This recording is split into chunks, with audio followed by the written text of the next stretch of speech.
It's not just the luck of the Irish, as Siena, as students are coming together for St. Patrick's Day bingo event focused on mentorship and connections. And see how Siena students are speaking up just about climate and actively fighting for a more sustainable future in their pilgrimage of hope. Good afternoon, and thanks for joining us. I'm Elijah Miller. And I'm Brady Leska. Earlier this week, students marched through downtown Albany to take a stand for sustainability. Here is SCTV's Abby Healy with the details. This year marks a significant milestone in the legacy of St. Francis, celebrating 10 years of Laudato Si and 800 years since the Canticle of the Creatures. Inspired by this call to care for the earth, local students are taking action with a pilgrimage of hope for climate justice.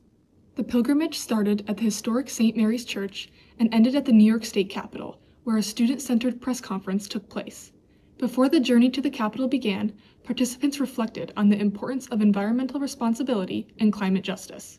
I definitely believe that climate justice matters because it impacts everybody, not just one demographic, but the entire human race, as well as all life on Earth.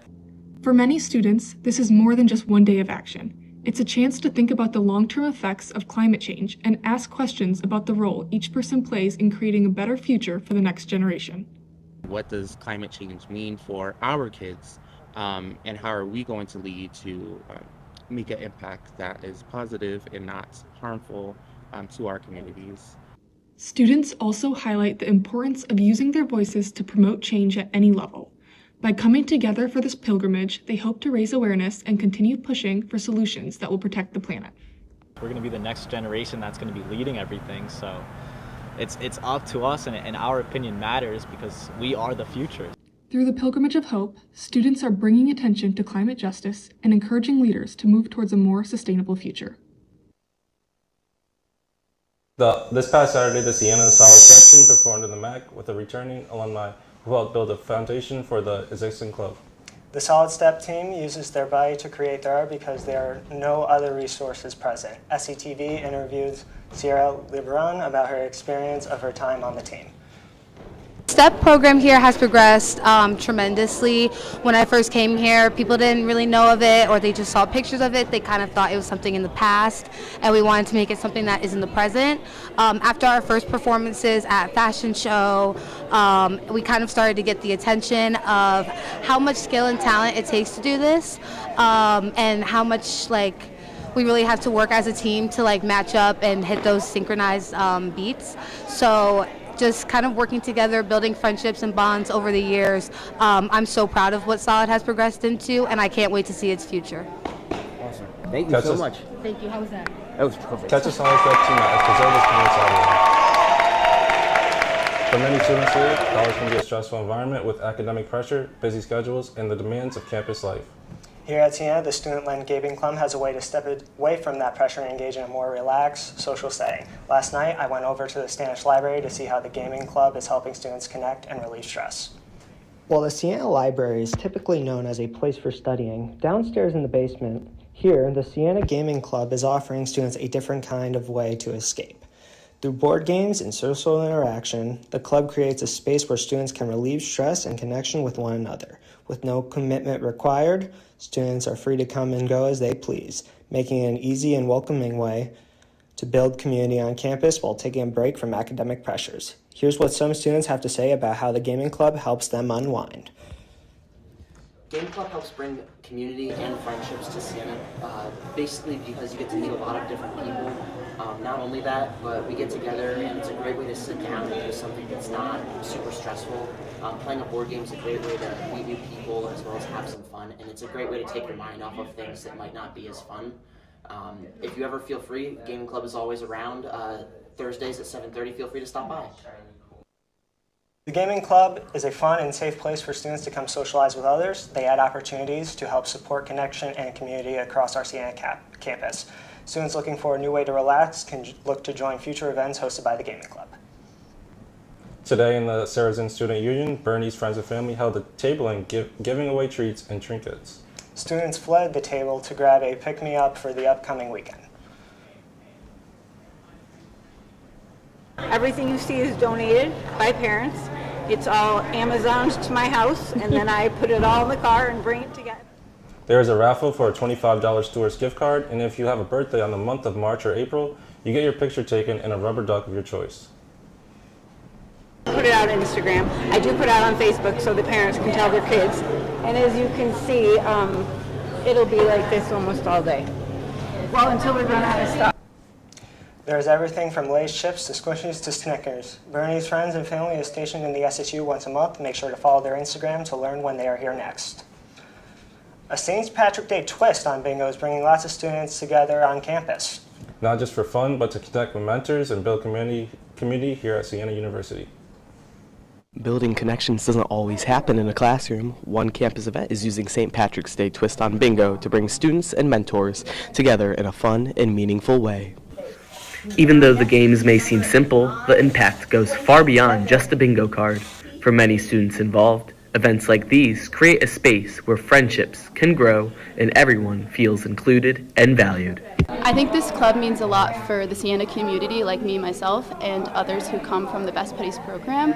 We hold events every Sunday, like bingo and things like that, so we can build friendships within and outside of the community, and I really enjoy every time I come. For students like Dante, those connections turn into something even more personal. I love Best Buddies because it's the best for me. All my friends are here and they said I'm awesome. Moments like these show just how meaningful these events can be. It's not just about showing up, it's about feeling supported, building real friendships, and creating a sense of belonging that lasts beyond just one night. Being with my friends and being with everyone here is the best part of my life, is being with friends. The real prize isn't what's on the bingo card, but it's the connections made along the way here at this event today. Connor Whalen, SCTV News. The university recently held their annual Green, Gold, and Gratitude Dinner to celebrate and honor the university's donors. The event brought donors and students together to highlight their impact of their support on Siena's programs. Students had the opportunity to personally thank donors and share those contributors that are helping shape their education and future careers. Receiving a scholarship has made my Siena career entirely possible. I would not be where I am today without the scholarship fund and the package I have. I'm extremely blessed and so grateful to have it. Throughout the evening, student stories made it clear of the major impact donor support has had and will continue to have on the Siena community. What a big week here for Siena. Later on, I will be joined by Davina Mayo Dunham to break down what's been happening during Unity Week and how the campus is coming together for this special celebration. We will be right back.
With the recent government shutdown, TSA wait times have been spiking, and TSA agents have not been getting paid.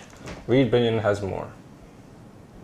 Major airports are experiencing days where 40 to 50% of their staff are calling out because they simply cannot afford to report to work. TSA's deputy administrator laying bare the desperate plight of TSA employees still working without pay and the crippling impact it's having on airport security wait times. This has led to the highest wait times in TSA history, with some wait times greater than 4.5 hours. Those lines out the door and into vehicle lanes in front of the airport at Houston's George Bush Intercontinental in Texas. The airport reported a 2-hour wait Wednesday, down from more than 4 hours earlier in the week. Airport officials say it can't continue like this. We typically operate 37 TSA checkpoint lanes.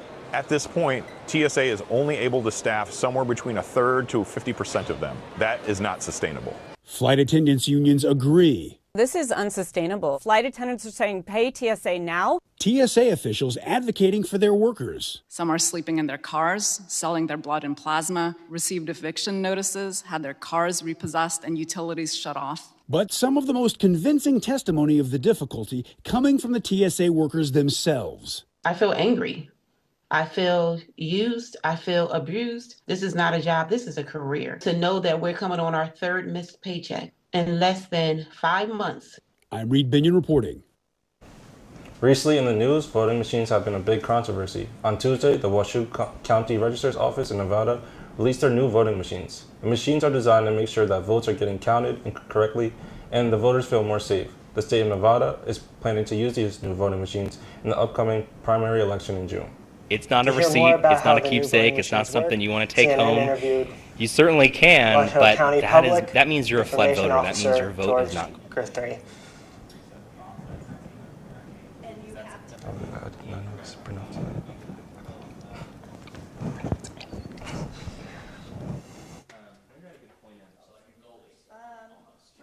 It's not a receipt, it's not a keepsake, it's not something you want to take home. You certainly can, but that means you're a flood voter. That means your vote is not going to be counted. Your vote lies within that paper ballot, and in order for it to be cast, it has to go into our vote center scanner. Machines get used across the country. About 1,000 soldiers from the U.S. Army's 82nd Airborne Division at Fort Bragg in North Carolina are expected to deploy to the Middle East.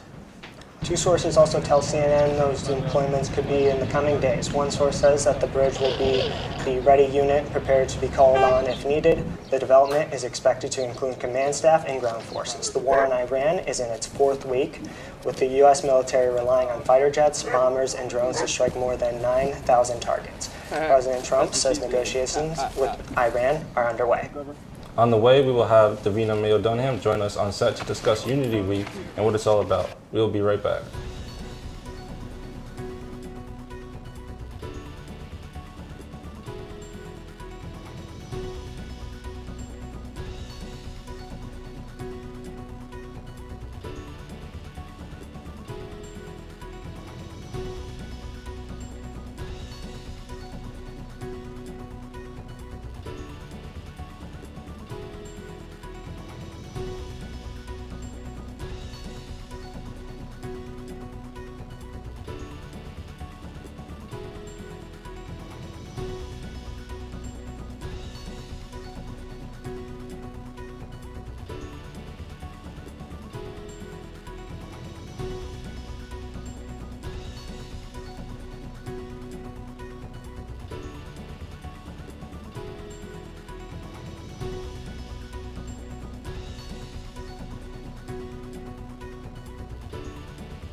Four, 5, 6, 7. Oh.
Hello and welcome back to SCT Live at 4. Today I'm joined by Davina Mayo-Dunham to talk about Unity Week here at Siena.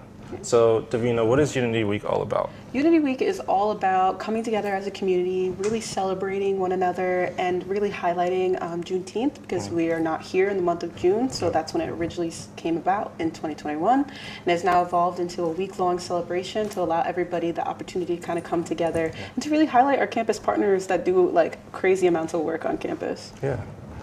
What is the main goal that Unity Week is trying to accomplish here at Siena University? Just really bringing people together and really making people feel welcome, and to show and highlight all the hard work that all the student clubs and the departments do to make Siena really feel like a belonging place. Yeah. I guess, why would you say Unity Week is important to you? I think Unity Week is important to me because I think it's just so much fun, so much warmth, and we get to see people that we haven't seen in a long time and really get to kind of come together as a community. Yeah, those are great questions. Thank you so much, Davina. Thank you.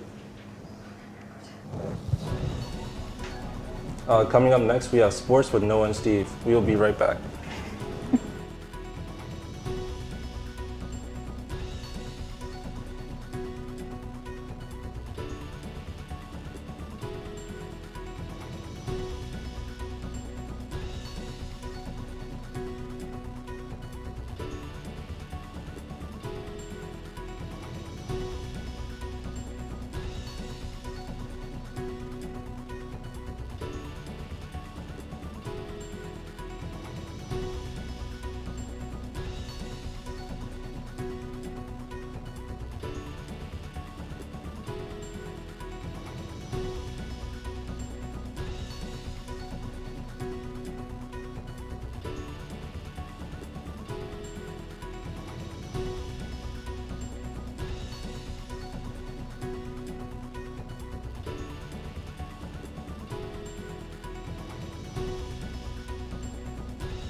SCTV Sports. I'm Noah Kine, alongside Steve Jones to break down all the action this past week in sports. Steve, how you doing? I'm good, man. How are you doing? I'm doing great. Got a lot of things to talk about today. Yeah, busy day, exciting sports, and let's start off this week with Siena women's lacrosse team. They were in a lockdown mode as the team tied a season low for the fewest goals allowed in a game this season with 3, the same market allowed against Fairleigh Dickinson on February 21st. SCTV's Zoe Stoddard has more. Has only put up one shot. Taken away here by Taylor. Thunder hockey team has been trying to make their way to the top of the North Division in order to secure a spot in the Kelly Cup playoffs. Let's start by taking a look at Adirondack Thunder's overtime win against the Reading Royals. Going into the game against Reading, Adirondack was looking to extend their win streak to 10 games. Adirondack started strong with 2 power play goals within the first 8 minutes of the game. Adirondack's Alex Campbell opened the scoring with a wrist shot from the left circle that went over the shoulder of the Royals goaltender Keith Petruzzelli. 5 minutes later, Adirondack's Patrick Grasso scored the second power play goal with assists from Luke Reed and Justin Taylor. Reading climbed back into the game with a shorthanded goal from Jacob Frasca. Late in the first period, Reading's Nolan Burke scored a power play goal, tying the game at 2, heading into the second period. In the second period, Adirondack's Brandon McManus scored the only goal after forcing a turnover in the offensive zone. McManus fired a shot over the left shoulder of Keith Petruzzelli, giving the Thunder a 3-2 lead going into the third period. Just after Adirondack finished a 4-minute penalty, Reading's Artem Kulikov tied the game at 3 just 8 minutes into the third period. Thank you, Zoe. Now it's time to get into it, Steve. We've had a ton of great matchups in this last round of March Madness, and I think there's no better way to start than the Nebraska game. What do you think? After a thrilling first round, everybody was thinking to themselves, how could the second round top it? And that it did. Let's get underway. Vandy and Nebraska. What a game we had. Vanderbilt looking a little lethargic early on, but they got it going, Noah. Yeah, Nebraska was ready, roaring to go right off from the very tip of the game. But Vanderbilt, they hung in there all throughout the game. But first half, it was all Nebraska. See here, Vandy getting the steal, moving in transition. That was really how they were getting a majority of their points in that first half. Steve was just in transition, had a lot of trouble in the half court. Tyler Tanner, he had a fantastic first half and an even more exciting half. Now, Nebraska would go up 10, second half. What does Vandy have for an answer? A corner 3. That'll get to a one-possession game, Noah. Yeah, the second half is where things really start to get going for Vandy. See, knocking down all these threes, something they really struggled to do in the first half. And they finally got it going. Another steal. They won the turnover battle in this game, which was huge for them. But ultimately, the first half shots weren't really falling, but the second half was a completely different story for them. 61-60, looking to get the lead to 2 possessions. That they do. Tyler Tanner, a corner 3. Vanderbilt kept the pressure going all second half. See another 3 knocked down right here.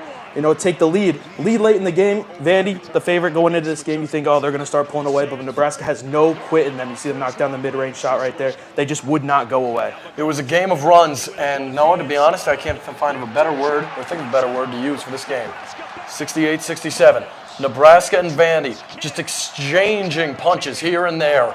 That would get Vandy up to 70. 70-68 now. Nebraska looking for an answer. Long range 3, in and out, the putback goes. We're tied at 70 with a minute and a half to go. The story for this Nebraska team all game was hustle. You see it right there on the putback. But Vandy did not care. They're going to keep attacking the cup. Got a tough finish right there, and Nebraska would come back, go down, go to the lane, miss the layup, but get it on the putback. That's that same hustle I was just talking about, Steve. Now here we go on a big drive. Hoiberg going to the rack. Finding Frager, he gets it up and in. The Huskies are the Cornhuskers are 2.5 seconds away, but it'll be a scary 2.5 seconds. Tyler Tanner, in and out, in a shot that we all thought would go in as he tries to etch his name in March Madness glory.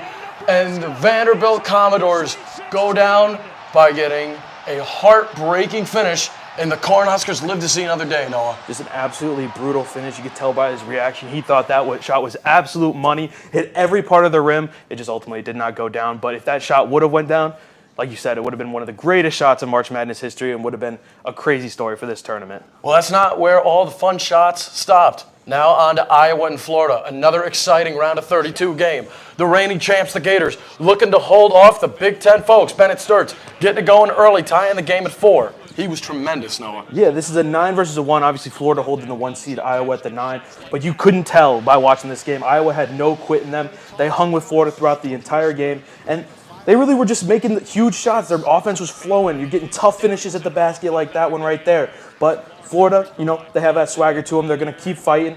They find themselves down a little bit early in the first half, but they still had no quit. And they're going to keep fighting for loose balls, fighting for possessions. That was huge for Florida all game. Controversial play here is Flagaris and Condon tied up on the ball. Condon looked to tie him down, but then Flagaris looked to throw a right hook here, but got away with it only because that right hand was going towards the ball, Noah. Yeah, definitely a controversial call, but I ultimately think they made the right decision there. But as we see, going into the second half, Iowa would not go away. They're knocking down threes from the top of the key all game. Like, this is a team who's just straight out playing a 1 seed right now. As a 9, they have no fear in them. Driving to the paint, getting hard, tough buckets at the rim. 48-39, Iowa. To go up double figures, wing 3, money. That would put the Hawkeyes up 12 with a little over 14 to go, Noah. They go up 12, but this Florida team, they're a 1 seed. They won the national championship last year. They know what it takes to win, and they were not ready to roll over to this Iowa team. They're going to keep fighting, knocking down threes, making good cuts, making the right passes, and getting those big finishes, and they're slowly fighting back, just down by 4 right there. What a find to Condon, backdoor in that last pass. Xavier Lee, long 3, it goes. That would make it a 1-point game. Xavier Lee again in control. Another wide open 3, cash. And that 3, that's the moment where you start to think, oh, this Florida team's going to start pulling away. They're a 1 seed for a reason. They're going to keep it going. But no, Iowa said, not today. This is not the typical story. We're going to keep fighting until that buzzer sounds. They'll bring it up court. Starts Flagaris for the 3 of his lifetime. It goes. However, again, just a tick under 4 seconds. Florida still has a chance to score. Drive down the floor, or at least hoist a 3 and hoist a prayer. An absolute massive 3 for Fulgaris right there. And they bring it down. The game's not over. They give it to Lee. Lee's driving down to the rim, looking for the pass. Throws it into too much traffic. And Iowa would leave today with the victory. The 9 seed over the 1, ready to shake up these brackets. Batted away, a crazy pass. What a finish. The Hawkeyes and the Cornhuskers meet tonight in what should be an all-time exciting Big Ten rivalry Sweet 16 game. Oh, I'm really looking forward to that game. We got 2 teams, 2 lower seeds. Obviously, Nebraska 4 seed, but still, they got a chip on their shoulder. They hadn't won a tournament game in the history of the school's program until this tournament. They're ready to make a big statement and ready to get to that Elite 8. Their first Sweet 16 for Iowa, their first Sweet 16 appearance since 1999. Now, the game winners didn't stop there. Let's go to the Johnnies and the Jayhawks out on the West Coast. Kevin Harlan and the gang has this game. St. John's, Kansas. What a coaching matchup. Rick Pitino versus Bill Self. We got 2 classic coaches with them classic mindsets, and they were ready to get busy. You got one of the highest, the projected number, probably 1 through 4 lottery picks, Darren Peterson, ready to make his mark on this game. And it was a close one all throughout. Teams going back and forth throughout the whole game. Absolutely. Zuby Ejiofor, Darren Peterson. What a game we had. St. John's was in control early. Kansas goes up 6. Or excuse me, St. John's goes up 6. Kansas punching and clawing back. Open jumper in the lane. Falls. Now we're tied at 16, Noah. Yeah, this game was back and forth throughout, but you see St. John's just hustling, getting the offensive boards, moving the ball. As we go into the second half, St. John's has got a decent lead, but there's the man, Darren Peterson, knocking down a 3 to cut down the lead. Darren Peterson would keep the Jayhawks in this game. Wing 3. That rolls in.